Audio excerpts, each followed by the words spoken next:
Welcome to Envision More. Here, we dig deep into the insights of first-generation wealth builders, unearthing stories of passion, resilience, and relentless vision. Your host is Wayne Wagner Jr., founder of Visionary Wealth Management. So sit back and dig in. It's time to envision more.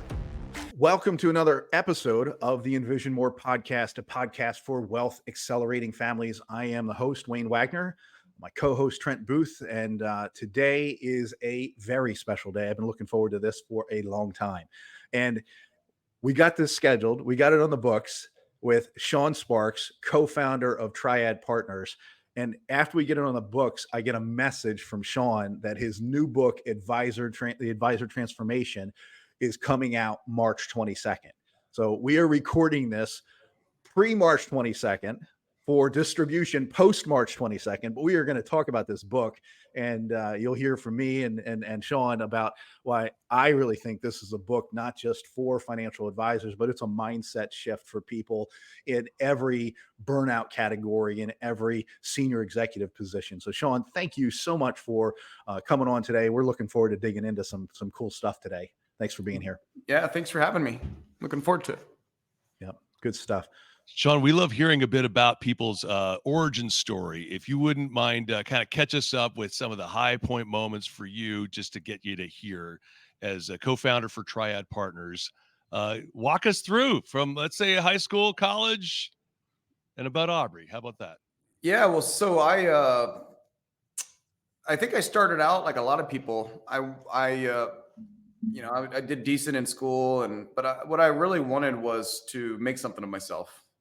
And I was like, I dreamed of a great life, and I wanted to pursue that great life. And I didn't, I knew I was in control of who I'd become. Mm-hmm. So I would say that for younger people, like I didn't know exactly what I wanted to do, but I knew I wanted to do something that would give me a great life, great family. And I got some advice early on. I was in college, and the advice was, if you find something you enjoy, the minority of people will wake up excited to go to work. Very few. And they said your biggest pursuit shouldn't be success or money. It should be try to find a way to make a career, one that you'll enjoy being a part of. If you enjoy your career, you will not have to work. Mm-hmm. And unfortunately, 99% of people wake up, honestly, the prime of their life, they're literally trading a lot of it for something they don't love. So I would say early on, that really resonated with me. And pretty quickly, I fell in love with the financial advisor world. My dad was in financial services. This industry made a huge difference for my grandpa. And I can get into that story. And I was really compelled to what I thought was become a financial advisor when I got older. I became a student in finance at K-State, all with that idea in mind. And then I found a career path where I can not be the financial advisor, but instead help the financial advisor, be a consultant and a coach to them. Mm-hmm. And I felt like that was an opportunity for me to learn from people like you, Wayne. I said, I want to be a financial advisor.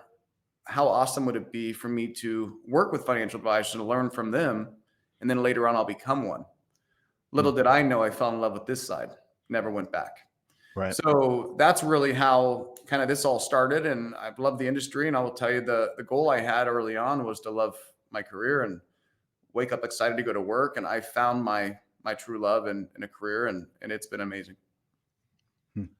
Now, your name was celebrated at a company. We don't need to mention it, but at the end of the day, you found a great niche, a great role as an employee where you had a lot of autonomy, a lot of carte blanche to kind of make a difference, make an impact. And then you decide to start your own company. So, because many would not take that leap. It was pretty cushy. I'm willing to bet that that golden handcuff was delicious. What goes into taking the leap to kind of leave that company and start Triad? Well, I was really fortunate. I worked with a great company. I was an early person there. I think that was like the 9th employee. I was there for 14, almost 15 years. And I will tell you That's that a career. chapter, Yeah. that chapter of my life was nothing but love and gratitude. Yeah. Incredible people, great mission. I'm really proud of what we were able to do. So I was the 9th person there. And when I left, it was probably around 900. Hmm. And here's kind of how that happened for me. If you were to ask me 3 years prior, I would have told you I was going to retire there. You know, I loved it. But what I started to realize was I was looking a lot in reflection, like in the past, and saying, man, those are the good old days. The more established and bigger the business became, monetarily, it was great. Like it was making money and it was comfortable. But I will tell you, a lot of the joy was gone. And I started questioning that. Why is it that I'm not waking up excited anymore? Why is it that I'm kind of like looking in the past? And I started to find myself maybe just not going through the motions a little bit, more routine, not overly energetic and excited about the future. Now, that wasn't it. And that was something that was kind of weighing on my heart a bit, that something's missing here, because I know what it's like to wake up, run to work with excitement, know you're making a difference. And I just realized the bigger got, it became a little more routine. So this made me start questioning things. Then I started hearing a lot of feedback from people that I served, people like Wayne, great people who I trusted. And they started giving me an echo of a lot of the same stuff. The bigger the business has gotten, the more successful it's become, the less fun it is. The more transactional, the less intimate, and the bigger community, the less, connected. Yeah. And I'm like, wait a second. The ideal clients, customers that I would be working with are echoing what I feel. And I said, maybe this is something. Maybe this is something that's like I can't ignore. And I'll say it starts out as just a thought, and then it's like you think a little deeper, and next thing you know, it's like, my goodness. And I'll tell you, this was a turning point. I had a good friend tell me. He said, "I believe the industry as a whole is missing the mark." He said, "Everywhere I look, everything I see, every one of these companies is focusing on more and more advisors, more and more production, and there's not a single one out there that's focusing on helping us build a better business, helping us build a business that gives us more freedom, because everybody's focusing on the dollars." And he said, "Shawn, like, I'm just telling you as a friend, I think there's an opportunity here to change that." And that's when I became, what I would say is, I had a calling at that moment, that I was being put in a place to see something that I don't think others saw. And I was put in a place to actually feel confident I could create it. Mm-hmm.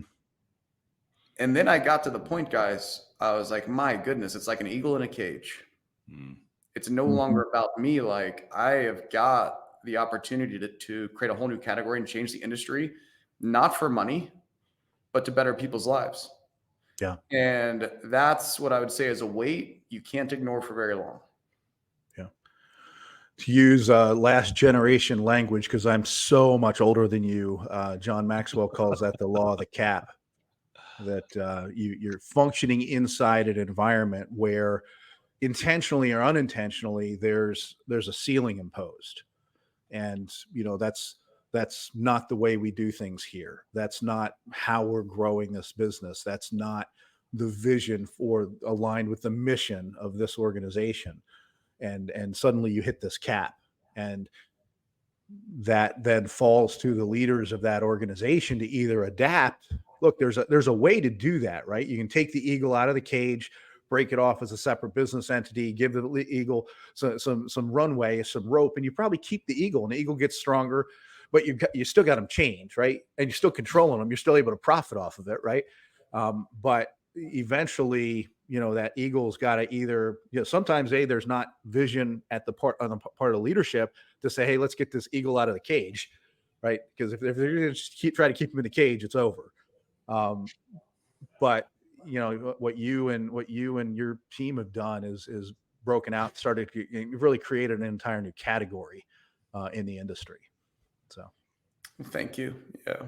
A lot of us looking in from the outside probably assumed incorrectly, and I can't be the only one that did, that you and Brad both left that company pretty close proximity to each other, but completely separate. And it wasn't that you left to launch Triad. And you guys had a relationship even before that company, but I'm curious to hear your take on some of the mythology behind Sparks and Johnson. You know, we put you up there with, I would say, McCartney, Lennon, Page and Plant, great partnerships in history. You guys go way back. What's it been like launching from scratch, zero, a business with Brad Johnson? Yeah, so me and Brad have a relationship that's deeper than business, and when you have that, you look at things much different perspective. I made a deal with him early on in my career that we run our own race. I'll tell you that business is stressful enough that if I'm carrying my own stress and then I add his in every time he's stressed out, then it doesn't take you long to realize this isn't healthy. Yeah. So me and him had what I would say is a very healthy boundary to say, look, Brad, I want you to make the best decisions you can for yourself and your family. And I never want my decisions or my stress to impact him and his family. So we operated very independently, but we also gave each other, we had a built-in mastermind group with each other every single day of trying to help each other in business. And I would say that went a really long way for us. Mm-hmm. So when, he ended up leaving, I was a bit surprised. And to be honest, at that time, I was still probably going to stay forever. You know, I was looking at it as like, I guys, I just had my fourth kid. I had comfort, which is human nature for us to seek. I was making more money than I deserved. And I saw him and wished him luck. And I think he was probably going to do something a little different. You know, he's been really good with podcasting, as you guys have seen, and he's very creative in that. And then with me, I say a lot of people make a big change in their life for the wrong reasons. Guys, there was no bitterness that led me to do this. There was no negativity. There was no stress. There was a deep calling for me that got to the point I couldn't ignore it. Mm-hmm. And I think that a lot of business people, the key is to not fall in love with the business. The key is to fall in love with the people in the business. Mm-hmm. I fell in love with the advisors, the hearts, the people that I was serving. And eventually when you're making money, like when you're young, you want to make money and get a good life. Eventually when you mature, you actually say, it's more fulfilling to me to see the difference on the person. That's a sustainable motivator. Eventually money's not the motivation. Mm-hmm. And what I became was very addicted to swoop in and help people when they needed it and to make a difference and see their business change. And as you guys, you know, it's our big mission. It's like to see somebody's business not be more productive, but to see it be better run where they have more freedom. It's more fun. Everybody who touches the business, the team members are like, you know, they're more empowered. They're able to be their best self. They've got a great relationship to where they work. The thing I wanted as a kid was to build a business that I enjoyed being a part of. How cool is it to build one to where your team says, I love being a part of this business. Mm-hmm. So what I wanted for myself is what I wanted for others. So the point would be is like, I knew very clearly that there was something else for me. It took its toll to where it was hard to ignore. But even when I was convinced 100% sure this is right for me to go out and do, I was 50-50 on whether or not I would do it. Mm-hmm. And then, Wayne, I learned a lot from you with the family aspect, and I really enjoy the friendship we have and the values of family. And one night, I wasn't sure. I was 50-50 in what I was going to do. I didn't tell anybody. Me and Brad had nothing to do. I was just wishing him luck. And I had a moment with my son that changed everything. I sat down on the deck. My mind was racing. Have you guys had that where your mind you can't get it off your mind? There's something doing that, right? There's a quote there's a quote that it's like, listen to your heart. For some reason, it knows something your head doesn't. My heart was clear. Like, I think this is my life mission. I sat down with my son. My head was, I was just racing, and I was like, man, would I really do this? It's such a big move. And I think it's kind of like the kid on the diving board. The closer he gets to the edge, he starts analyzing everything. His legs start shaking. Hi. Yeah. You're going to be okay, but it's scary. Yeah. I looked at my son, and just that day, somebody told me, man, your son looks just like you. Like your mini me. And for some reason, my mind flipped and I stopped thinking about myself. And I said, one of these days, your beautiful girls, your daughters, my 3 daughters, or my son is going to come up to me and they're going to say this: Dad, I'm 30 years old. I love where I work. I've got a great group there. I've got good friends. I'm comfortable. I'm making great money. But I feel called, and I believe I can make a bigger difference. What should I do? I flipped this in my head, looking at my son while he's literally eating an ice cream cone on the deck of my house. And I said, what am I going to tell him? And here's the 2 sides of this one, guys. Oh, well, go for it. Pursue your best life. Make the most of what you can do. And then he's going to say, well, why didn't you do that, Dad? You stayed at the same place for 30 years. Bingo. Yep. And then I'm going to say, well, I was making more money. I was in a different scenario than you, son or daughter. Or I'm going to say this. Let me tell you my story. I believed so much. I had courage. I went for it. And I believe our legacy is not what we leave them. It's a behavior we model before them. Yep. And I saw that and I said, you know what? It's not about any of this anymore. If my 4 kids have a story to help them pursue their best life, that is worth more to my 4 kids than how much money I leave them or how comfortable I was. Yeah. The next morning, when I saw this through my son's eyes and my daughter's eyes, the next morning I resigned. I said, the decision's made. No more 50-50. It was that clear. It's not about me anymore. And I said, there's no price. I'm like, I am arming my children and those around me with a behavior that I believe so strongly and that I was willing to give everything up for it. And when my kids, one of these days, have this dilemma, I will promise you there will be a tailwind behind what they can accomplish in their life and what they can do. Yeah. Because I modeled it and I didn't just tell them. Yep. More is caught than taught is what's echoing in my head.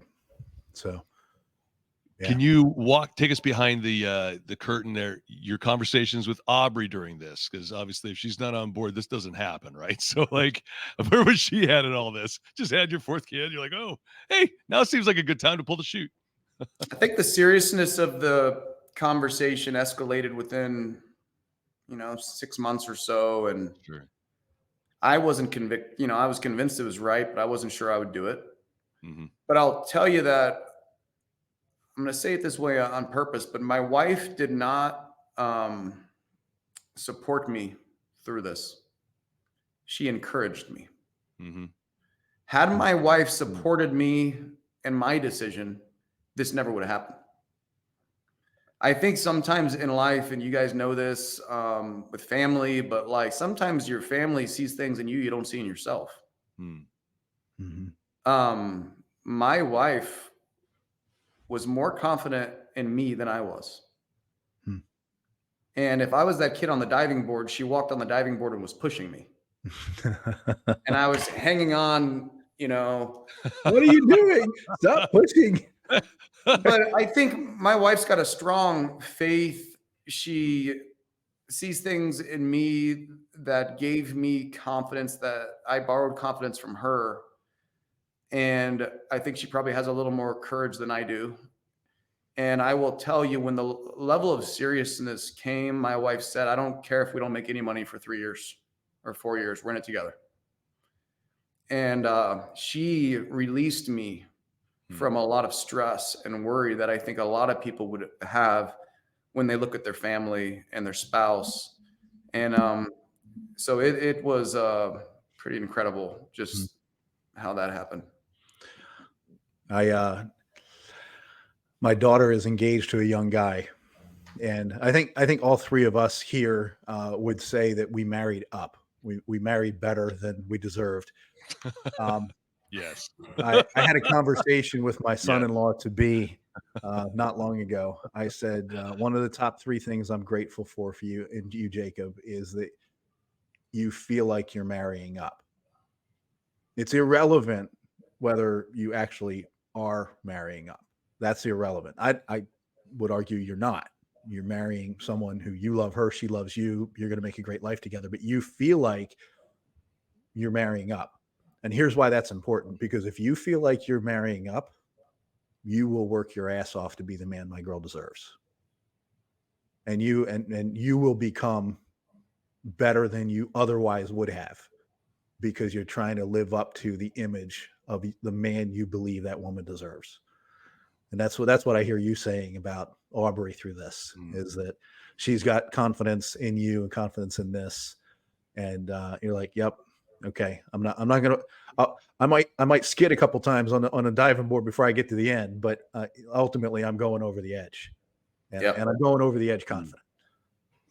100%. You guys might remember that book, Life's a Little Instruction Booklet. I think it's H. Jackson Brown. And I was coming up in leadership development in the early 90s. And the first thing, he's got a list of 21 things he's explained to his son. And the first one is marry the right person. 90% of your happiness in life will be determined by that decision. Mm-hmm. And I've seen that go both ways. But when it's good, boy, is it ever good. So please let Aubrey know we are celebrating her. I've met her just the one time, and boy, she's deep water. Excited to hear more stories about that. And how old are your kids now? We got Sadie, Anne Marie, Sutton, and Charlotte. Yep, 10, 8, 6, and then 4 next week. Busy at the Sparks Was house. she pregnant while you were doing Triad? While you were starting the business? No, we had Charlotte in March, and the business was born in November.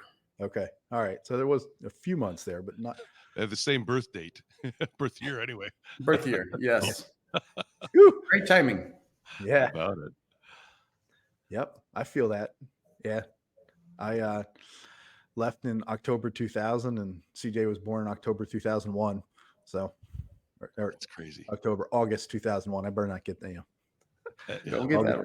Left in October, and she was born in August 2001. So yeah, so 10 months. Yeah, we moved to the United States when Jake was 8 weeks old for a new opportunity to move out of the field into corporate, kind of a position like Shawn had back in the day. Shawn, I'm curious about just if we could just get right into the book, at least one of the topics here. One of the big temple ideas is how to grow toward unlimited growth, freedom, and joy. And I'm just curious about where some of that content emerged for you, because this is a core value that I've seen in you, and I've seen Triad celebrates these things and delivers on it in a way that is very uncommon. Where were some of these seeds planted for you? Yeah, so I built my whole business, my whole career working with incredible entrepreneurs, financial advisors. And what I found was I really loved working with the best ones. The challenge you have as like one of the top tier is a whole different set of challenges than from somebody who's just getting in the business. Yep. Mm-hmm. Yep. And I found a natural just gravitation to just working with the best. And then I saw extraordinary success in my career. I mean, probably thousands of relationships, and I've kind of been one of those guys that I realize my brain is filled with flaws.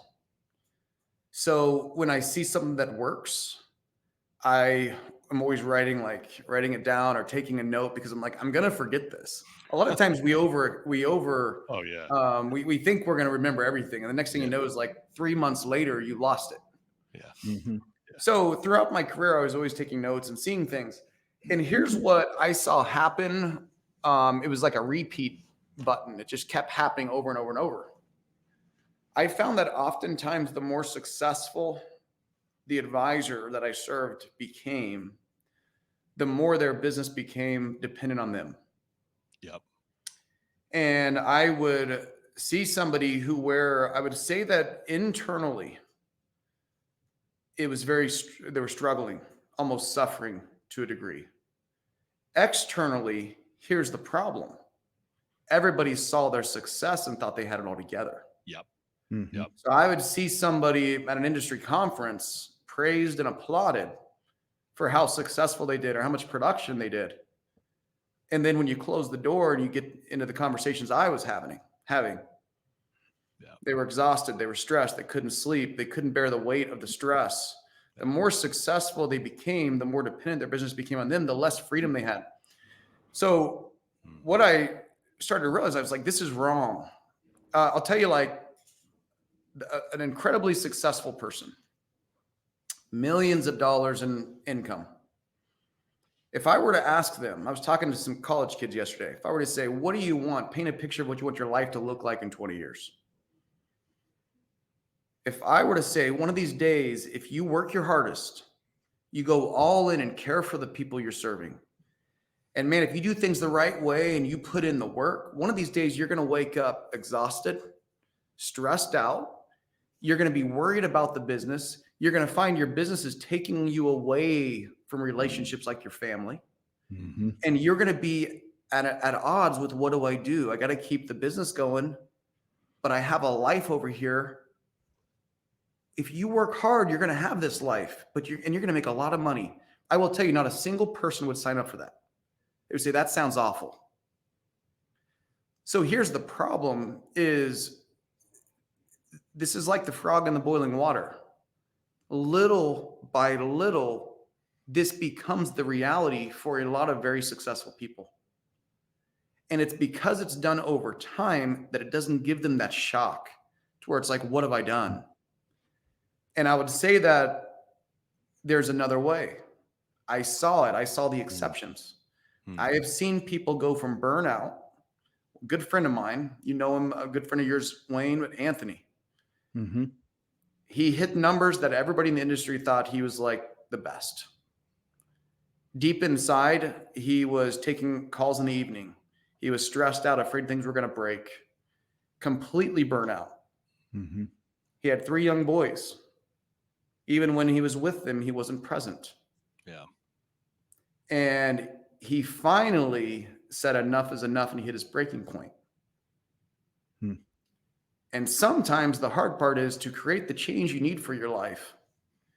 It takes a breaking point. And I'm like, you're too late. You've probably already hurt your relationships. Mm-hmm. You've hurt your own personal health. And what I believe is that we're defining growth incorrectly. The better your business grows, the more freedom it should give you. If your success leads to a lower quality of life or worse relationships, it is not success. I don't care what the numbers say.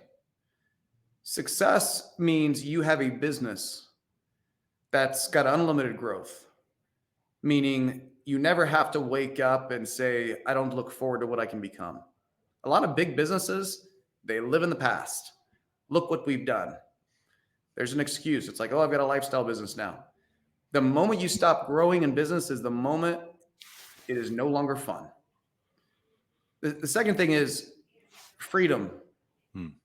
As you grow your business, you should grow it in a way where you have infrastructure, processes, to where it gives you more freedom over time, not less. Mm-hmm. And then finally, that's what makes it fun. And I just say this business, it's way too hard already to be successful. The biggest tragedy is when you pursue success and then you find out where you ended up, it wasn't what you wanted.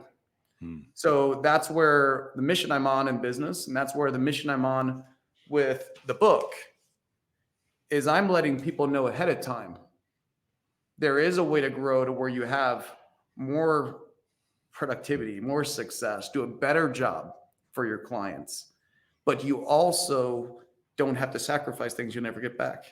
Hmm. And I put that in the book as a roadmap to help people see it. And what's cool with Anthony, I'll go back and finish that, but within 12 months, Anthony went from 90% of the business was pretty much on his shoulders for productivity. Within 12 months, he doubled, and he took the toll and the weight of the world off his shoulders by 60, 70%. Hmm. All he had to do was see a new direction and the stepping stones to get there. So Right. it's very much within all of our grasp.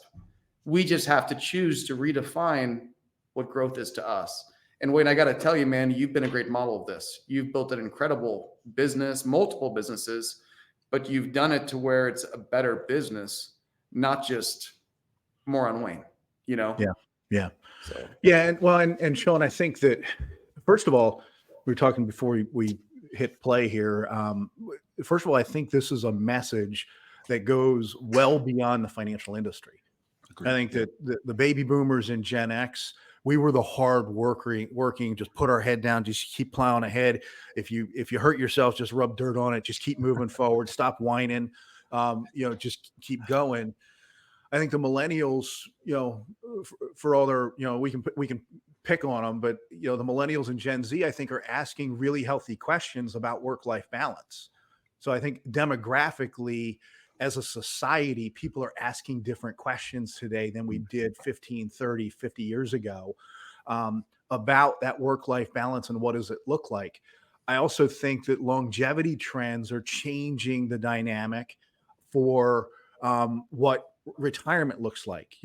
Baby boomers and maybe some of the Gen X will, hey, I went to school, I got educated, I went and worked my 40 years of my career, and then I retired at 55 or 60 or 65, and then I went and relaxed for the rest of my life. I went on permanent vacation.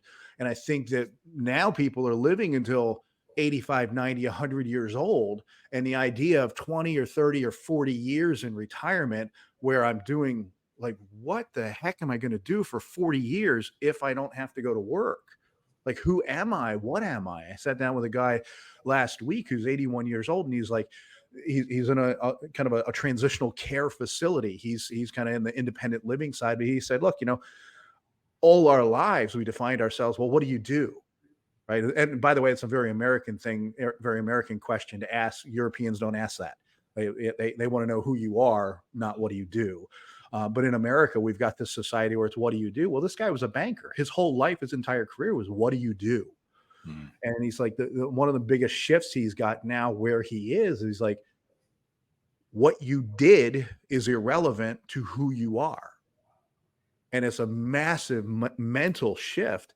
But I think that our society is waking up and asking these questions. I think in the financial world, it's accelerated and it's on steroids, because about 30 years ago, the independent financial planner model emerged, where prior to that, financial advisors all worked for big name firms, Merrill Lynch, Morgan Stanley, JP Morgan, so on and so forth, the big banks. And about 30 or 35 years ago, these little trickles of it, started coming out where it was like, hey, you're my client, I'm your financial advisor, I'm being told I have to sell you more product. That's not the relationship I want with you. So I'm going to go set up my own business so that I can care for you and provide services to you and advise you. Yes, we'll manage your wealth. Yes, we'll use products, but it doesn't matter whose product it is. It doesn't matter what company created the product. We'll use the best one that we can get for you, for your situation. And the word fiduciary was born. Right. But at the end of the day, to go back to Robert Kiyosaki's book, The Cash Flow Quadrant, what that was teaching people, what was teaching financial advisors, was how to go from being a W-2 employee to being self-employed. Right. We all see plumbers and electricians around our neighborhoods who they've got their name on the front of on the side of the truck. Right. They used to work for a big plumbing company or a big, contractor. They decided they could do it on their own. And so they went and put the name on the side of the truck, and a whole cottage industry of companies came around to facilitate that process, so that the independent financial advisor can go out and serve clients independently as a fiduciary, agnostic of whose product I'm actually using to build the plan today. and roll the clock forward 20 or 30 years. And now there's a whole generation of financial advisors who are, okay, I was a dog chasing the car. I got a hold of the bumper. The car's now going 87 miles an hour.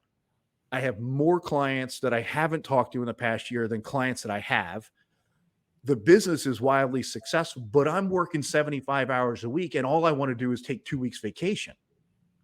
And so we got what we wanted. To your point, what does that look like? And what we got wasn't what we thought it was going to be. And so now the advisor transformation is creating that model for financial advisors to say, no, you've got to move, go back to Robert Kiyosaki's language. You made it from W-2 employee to self-employed. You have to move to business owner. You have to move to business. And look, in many of those cases, most of those people are being told you have to become a CEO. You have to remove yourself from the client interface. But what if that's what I love? Yeah, yeah. That's what lights me up is the client interface. Well, then it's really two things. Solution number one, you need to hire somebody to do the management of the business. You need to hire a COO or a CEO. You have to have the vision. You have to take the risk. You have to trust somebody else to do that part of the business. And then number two, you have to accept that you need to work with certain levels of clients and not all clients. So you have to segment the business and work with the relationships that now in our business, we have, about once a year, we get the team together and ask, okay, are there any clients who, when they call the office, your blood pressure goes up? And we ask the entire team that question. And so none of them listen to this podcast, though. It's okay. It's good. Well, we manage those clients out. Right. And I have asked clients to go find another financial advisor and told them they'd be. And I have had I've had two situations in my career where I've overtly said to a client, you need to go find another financial advisor immediately because you can't talk to my staff that way. Because if you treat my staff like crap, we're done. So love you, care about you, want the best for you and your family. You can't talk to my team like that. So, that's only happened twice in 28 years. So thankfully, but I think, Shawn, the book, the timing, the messaging is really bigger than the industry that it's aimed at. I think there's stuff in here for stressed out executives in every business, in every industry, because it's the how do you scale, how do you move from where you are to a life and lifestyle where, because a lot of our clients are in the pharmaceutical industry, and we have a lot of clients that we encourage to move out from the big mothership to go become a consultant. And there's challenges with that, but if you're going to burn out and have a heart attack in the next 3 years doing what you're doing, and you are stressed out and burned out and anxiety ridden, and you can't wait to be done so that you can retire as soon as possible, as soon as you get the number. But by going and being a consultant, you can do work you love that's productive for mankind with people you care about. And you can probably do that for another 10 or 15 or 20 years instead of 3. What's the better financial planning decision? No question. Wayne, I'll tell you, this mission is very personal to me. So I'll tell you, a lot of people just underestimate these decisions and just a little more, just stay on the path. And I could have done that. It would have been easier. Yeah. But I have a 94-year-old grandpa, still alive. He's doing great. Mm-hmm. And I asked him, I said, if you go back in time, what are the best years of your life? And as a younger guy, I'm like thinking he's going to say when the kids were young, things like this, because I'm experiencing that. He said his 60s and his 70s. Yep. And I said, why is that? And he said, what people don't know in the backstory is he was an engineer at an oil place, and he didn't like his job. A lot of his life, he was trading his youth for, money.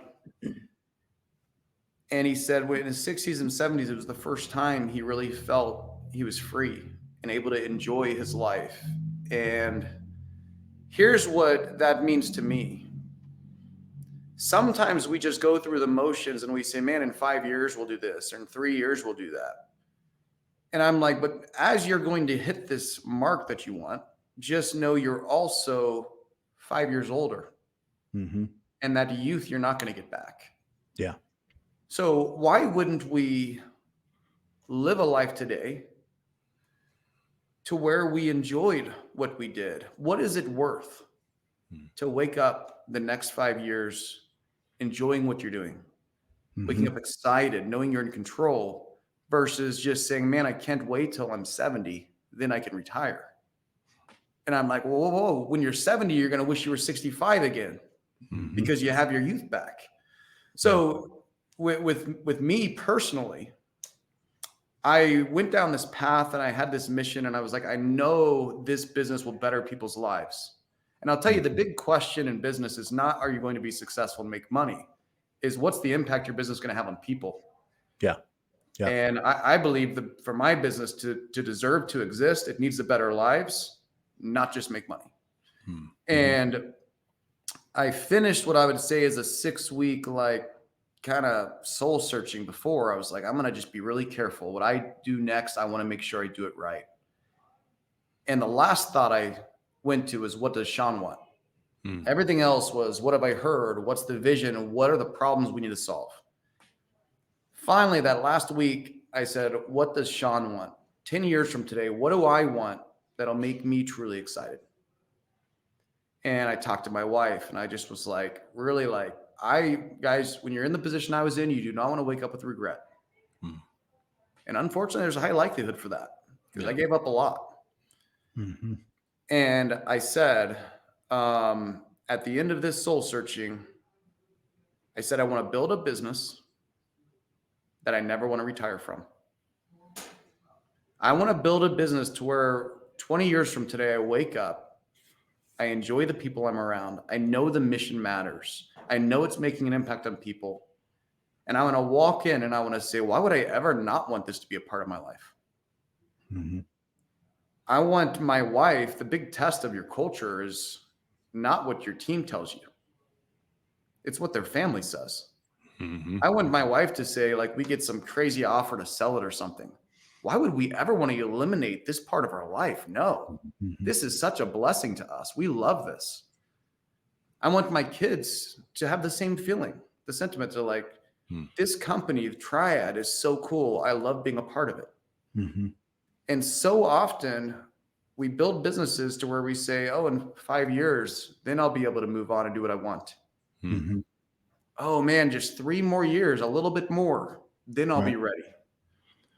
And I think you built your business wrong if that's where you end up, because it's like, oh, in 3 years, I can erase this in my life. You've built it wrong. So we said, as the first thing in our vision was, we want to build a business that everybody who touches our business, it's a blessing to their life. To where if you ask, whether it's our clients, whether it's our team, you ask their spouse, what's the relationship between Triad, our company, and your parent or your spouse? I want every single person to say, man, that's been such a blessing to our family. And that is a whole different way to view business than what big companies often do. How do we increase revenue? How do we cut expenses? So that was the first idea. The first primary goal was to build a business we love. And that comes down to, who do you work with? Like you said, you want great people. You want to go to work and you don't want to dread the phone call. You want to feel like you're talking to a friend. And we went all in to create that. And that's where we call do business, do life. It's not work-life balance for us. It is business life integration. I go to work and I work with my real friends, not my work friends. You know? There's something you touched on here, Shawn, that We want our business to impact lives. I think most financial advisors, that's if they're running an independent business, that's what they started out as. I want to step out so I can serve my clients, so I can improve their lives and do that on an independent platform instead of having to sell product. And yet, when we follow the traditional path and we don't scale the business and we don't build infrastructure, we don't build a business that can last without us and run for 100 years after we're gone. If we fail to do that, which a high percentage of us have failed to do that, because and what's happening today? Today, there's a massive mergers and acquisition movement going on because the advisors who left in their 30s or 40s are now in their 60s and 70s. They don't have businesses that can live without them. So what's happening? They're selling those businesses back to the motherships. Mergers and acquisitions and private equity and venture capital are coming in and rolling these things up. Why? So they can start selling product again. And so what we started out with as independent advisors, with this altruistic, I want to positively impact people's lives, because we have not embraced advisor transformation, because we haven't built businesses that can function without us. We're really surrendering our clients. We've just delayed the process a generation. We got our piece of the pie. We changed clients as long as we were working, but we haven't built something to keep doing that when we're gone. And yeah, we might be able to cash out and merger or be acquired or something like that and enrich our family. But that's not why we started out here. We started down this journey to impact our clients. And now what? We're going to just sell the whole thing back to the mothership so that our clients can start getting a hawk product again by 23-year-olds that don't have the experience that we have. There's a downstream negative impact of not embracing what the book that you've written. Mm-hmm. Mm-hmm. And yeah, that's pretty sad too, if you think about it. So, I mean, I can, as a parallel, let's consider it from a client perspective. Let's say a retiree. I'll use my grandpa as an example. He's worked his whole life to create what I would say is a meaningful nest egg that can serve him through retirement. He has put together very careful planning based on his values and what he wants for the future. And then if grandpa passes away, we have money with no meaning if we haven't communicated. The heart and all the effort and all the time he put in to set it up is gone. Yeah. And let's say that's inherited to somebody. There's an inheritance that goes to somebody. And next thing you know is they have nothing but the dollars. Right. And that is really, really sad. And it's no wonder that like a lot of inheritance is gone by the second generation because it's just money without the meaning. With business, it's the same. If you've been successful in the business world we're in, you have a heart for people. You long-term, you want to better people's lives. But when a stranger comes in with money and they just buy it, what are they looking at? The values, the heart, the planning, the details, the humans involved. Yeah. A lot of times these big companies are just looking at the investment. Right. Yep. What do the decisions that they make? What is the source of those? Monetization. Yep. Protect the asset. Yep. But the heart is gone. That person's gone. But here's the hard part is I think that you build a business the right way, your values and what brought people in and the care should be long-term. It should be enhanced over time as new people join the mission. The better you run your business, the more valuable it should become. And unfortunately, selling out of desperation because it's like, I just can't do this anymore. There's a lot of victims in that. Yeah. You know, and what brought them there to that company, it completely changes quickly, culturally, values, and so on. So when I think that, to your point, man, it's like build it right so it will enhance the lives that are involved over time. And there is a way to do it. So Good stuff. How are you and Aubrey thinking about, I mean, your kids are still young, but you're already catching on to it's more important what we put into our kids than what we leave to our kids.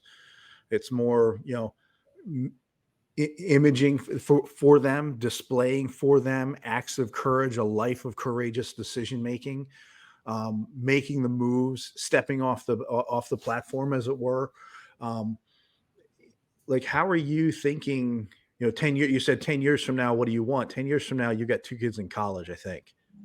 So the financial planner in me says, yes, I want you to have a business that you don't want to retire from, and I want you to have enough money set aside to fund two kids in college for like 8 years straight, which is what you're facing. Yep.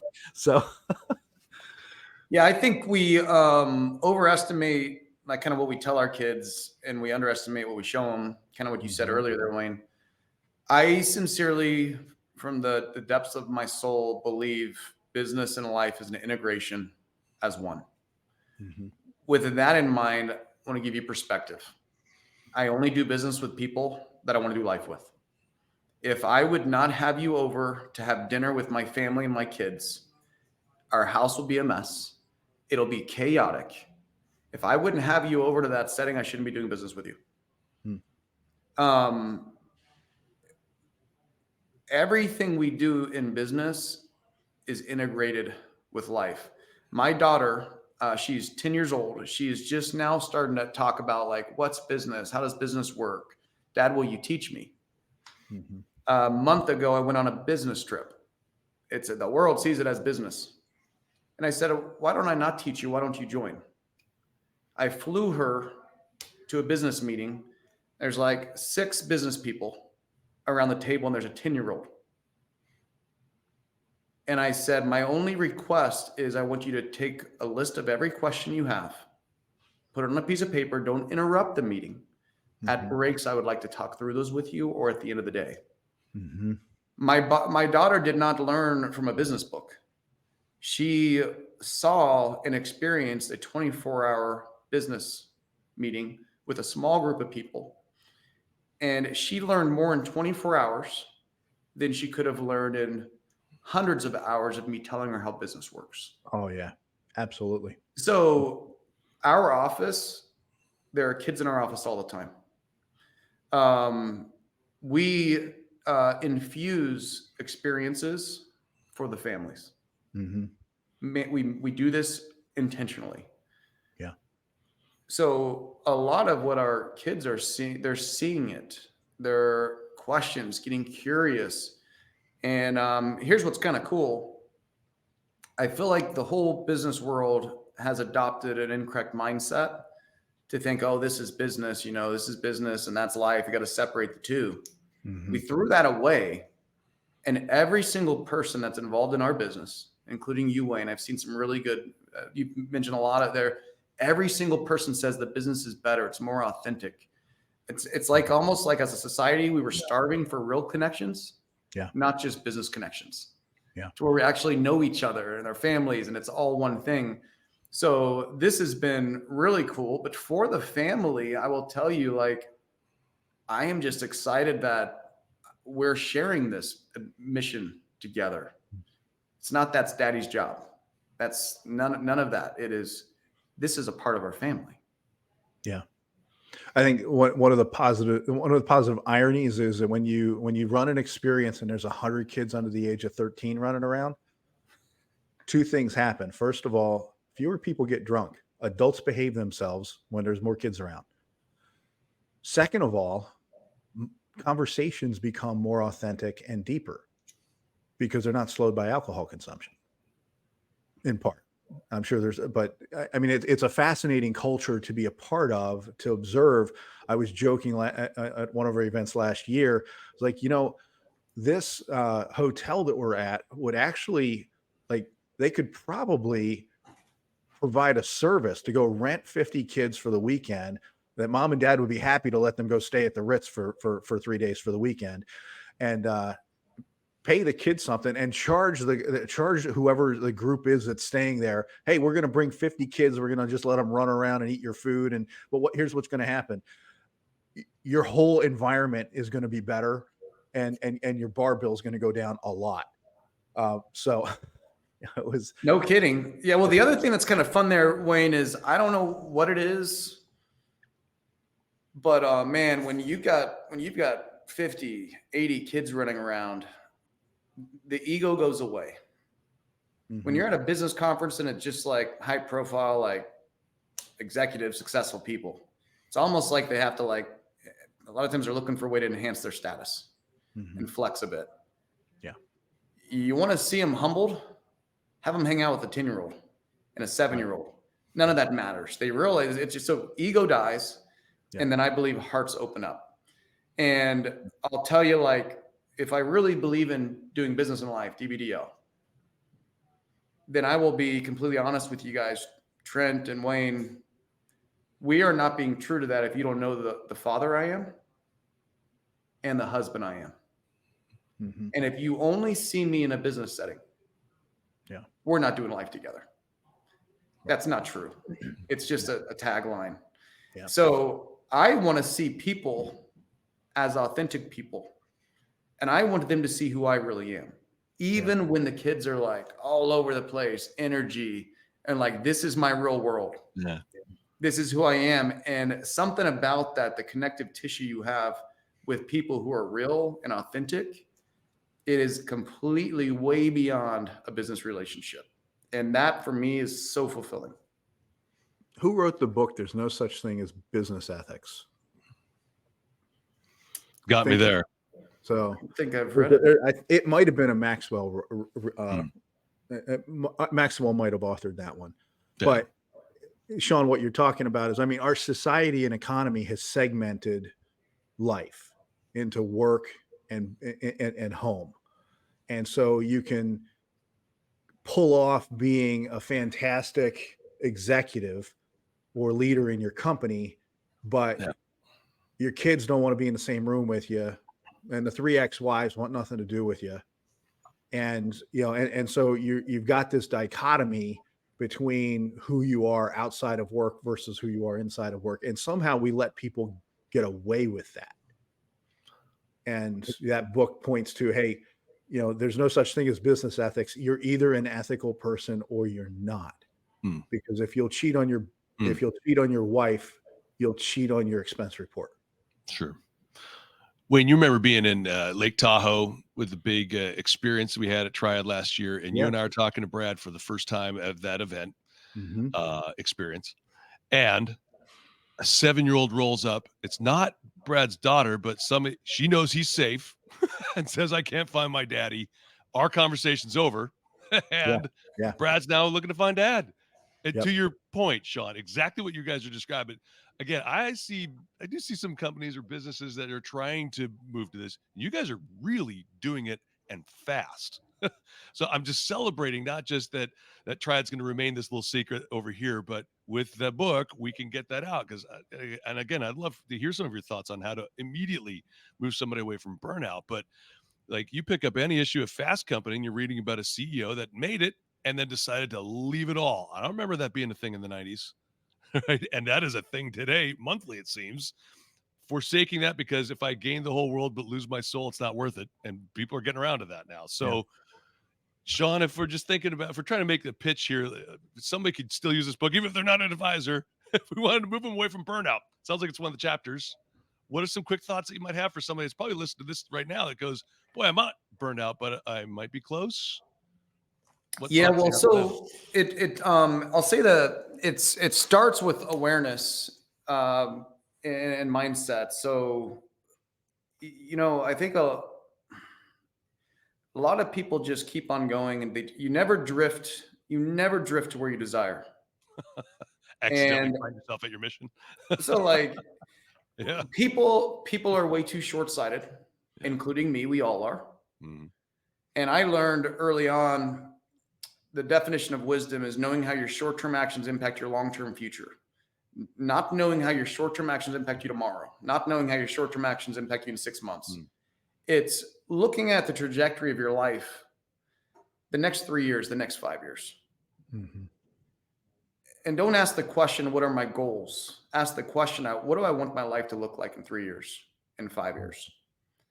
And I will tell you, if you're clear on what you want your life to look like with more meaning and purpose, then you reverse engineer what short-term steps do I need to take to get there. You will find a whole different path than what you're doing if you're looking short-term and just saying, what can I do over the next 3 months to progress? Mm-hmm. Yeah. So I would say a lot of it is just self-awareness. Then second is the underlying problem is we're defining growth incorrectly. Yeah. Agreed. When you're an entrepreneur in the business, I will tell you, like early on, when I was in college, I said, man, I want to make $100,000 in a year. That was my whole goal. That's all we got to do. I was like, man, if I do that, I've made it. Anybody else American relate? dream, right? I was like, oh, yeah. So what did I do is I went very narrow focused. How do I put myself in a place I can make 6 figures? And then you make 6 figures. And then what do? I want to make a little more. 200 would be better. 200. I like money. 250. But here's what's happening, and you don't even know it. You just say more and more and more, and then you wake up, and it wasn't about the money at all. It was like it's just the next benchmark to hit. Mm-hmm. And then everything else falls off the priority list. Being home, doing this, it's chase, push, push, push. So you just keep going, and then eventually something has to give. Mm-hmm. And you're broken. You're burnt out. And I believe we are being taught the incorrect way to grow our business. Growth should not come down to how much time do I need to put in and how much productivity or revenue will I get. That is the equation that kills us. More time, more production. More time, more revenue. Mm-hmm.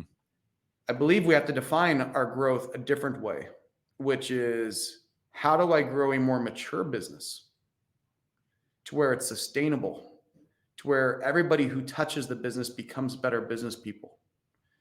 And there are 5 principles that are required to build a business of significance, which is what we're describing, as opposed to a business of success, which is monetarily, it looks good. Mm-hmm. The 5 principles I'll share real quickly. The first one is vision. Everybody is taught that you can do your vision on a one page piece of paper. It's wrong. Nobody puts enough time into actually identifying what is the vision of the future that they really want to build. What are the steps it's going to take to build that? And I'll tell you, if your vision for your life and the future, if your vision for your life or business of what you're going to progress towards and become, if that does not excite you, you will not like your job. Mm-hmm. You've got to have a vision that you're like, man, I'm going to make such a big impact on people. This is going to change the way people think. This is going to remove a lot of the stress and the concerns they have. And we are going to make a massive impact. Show me an exciting vision and I will show you an exciting team. Mm-hmm. This takes work. It's not, my vision is to do 50 million in revenue. That's not vision. So first thing is understanding what is the vision and how are we going to get there with clarity. I view this really quick, guys, as like, you're going to go for a run. You're on vacation, spring break's next week. We're going to go to the mountains, let's say. And I run from point A to point B, and I'm looking at my feet the whole time. What's the chance you're going to get where you want to be? This is the way business works. Everybody's looking at the day-to-day needs, and they're not picking their head up and saying, where do I want to go? Mm-hmm. So vision is step 1, and it's the first principle that we teach in the book, and it's everything that goes with it. The next one, once vision is pieced together, is I believe if the culture is right, success is inevitable. If the culture is wrong, you can kiss the dream goodbye. When's the last time somebody's actually taught you how to create an incredible culture? Mm-hmm. Once again, it's like, oh yeah, culture's good. I've got a ping pong table and I've got a beer keg. Right. Yeah. Mm-hmm. Don't say my culture's not good. Yeah. That's not culture. Yeah. Yeah. If you have an exciting vision that excites you when you look forward the next 3 to 5 years, I promise you, you will need a great team. Mm-hmm. It's good. If you're going to have a great team, you need to have a place to where they love being a part of the business. It's once again, it's a benefit to their families. You have to have a place and an environment that they know, like, this place is so special for our business and life. And I will tell you, that's got to be the main project.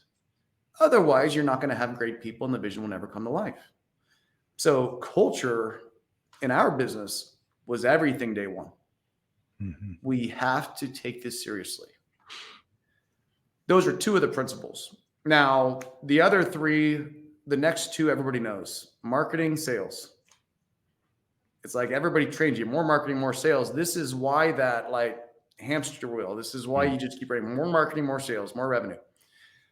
But you've got to build a marketing business that's built to scale beyond you.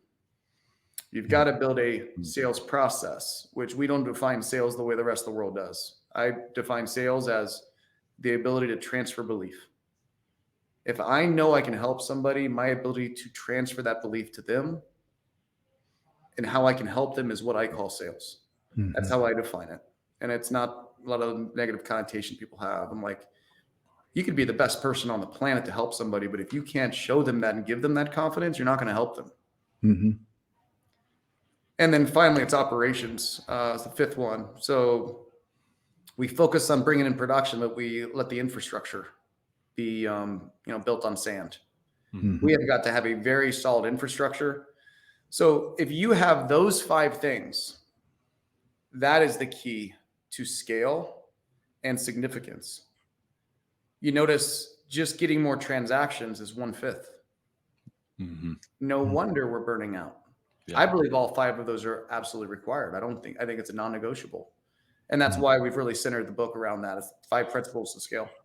And it takes a team to build that, right? So that's where scaling comes from, adding people to the team with the different areas of expertise, the bandwidth, the time availability to pour into each of those categories. If I wake up tomorrow and say, okay, my wife's my assistant, and I'm going to bring my son in right out of college, and it's the 3 of us. So one of us is going to have to be in charge of 2. 2 of us are going to have to be in charge of 2 things, and one of us is going to be in charge of 1 thing. Honey, what 2 things are you doing? That's not, that's not creating first of all, it's not a big enough vision, and it's not taking enough people along for the journey. And therefore you're going to burn yourself out even more trying to do all of that yourself. One of the things we say at Visionary Wealth Management all the time is the single biggest threat to our growth as an organization is my inability to trust people to bring them into the organization. And so Trent's a big part of helping short circuit me in this process. So Trent works with Mark, our operations guy, our VP of operations, and Mark and Trent decide who the next person on the team needs to be, the job description, and then they go out and recruit. And then when they're ready to hire, they bring me 2 resumes and they put one on top of the other, and then they kind of slide the other under one and said, "This is the person that needs to get hired." And so I had the illusion of choice that I was active in the process, but they've already decided who needs to be added and what that person's going to do on the team because I'm the impediment. I'm the one who's, well, I can't trust somebody to come in here and do it the way. Nobody's going to process that paperwork as good as I will process that paperwork. Wayne, you shouldn't be doing paperwork. What are we doing? Rehabbing well. I know Wayne's got another question here to end our time here as we get to the end of our runway here. Yep. Shawn, beyond the advisortransformation.com, where they could sign up for the book, which has already been released by the time this comes out, how else can people get a hold of you? Yeah, ShawnSparks.com, SHAWN. And then I'm on all the major, all the social media channels. So, I saw, including TikTok. Well done, brother. I don't know much about that one, but somehow. Yeah, you can find me there. But I'll say that the big thing, I'll give you guys a little story really quick just to kind of close us down. I had about 2 years ago, actually, I had a call come in, and here's what I'll share with y'all. But a good friend of mine called and said, "Hey, Shawn, I've got a buddy I'd like you to talk to." And he said, he's a friend of mine. He just needs some help. And I was like, no problem. Friend of yours, friend of mine. I figured I'd just do a call and just kind of do a little coaching on whatever was going on. I didn't really know much about him. So the younger guy, probably around my age, I would say, he said, "Hey, Shawn, before we get into the business thing, do you mind if I just tell you my story and what's kind of went on?" And I said, "Yeah, share away." I'm like, "I want to get to know you a little bit. We've got a mutual friend in common. I'm here to help you. I've got an hour for you." So this was a younger guy, and he said, "Shawn, I've been in my career for, I think it was around 15 years at the time." And he said, "I've always worked under someone else, and I knew my role and I loved my role. But the whole business was centered around this gentleman named Joe. And I was more of like a helper along with the team. The website, was a lot of Joe. Everything was Joe."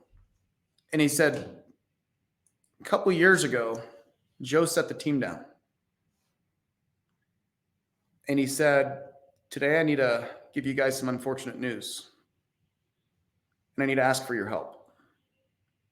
He goes, "I've just been diagnosed with cancer." And he said, "The prognosis is I have less than 2 years to live, and there's nothing they can do." This was great people, a loyal team who loved Joe, but they were given notice that the way business is being done today, the leader was no longer going to be here. Mm-hmm.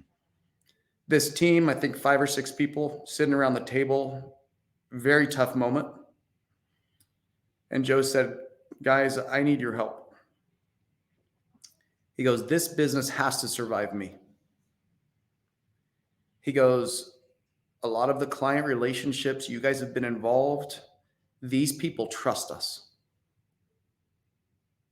I need this business to be able to run without me, regardless of when that is." And he said, "You guys need it yourselves. You need your business career to continue beyond me."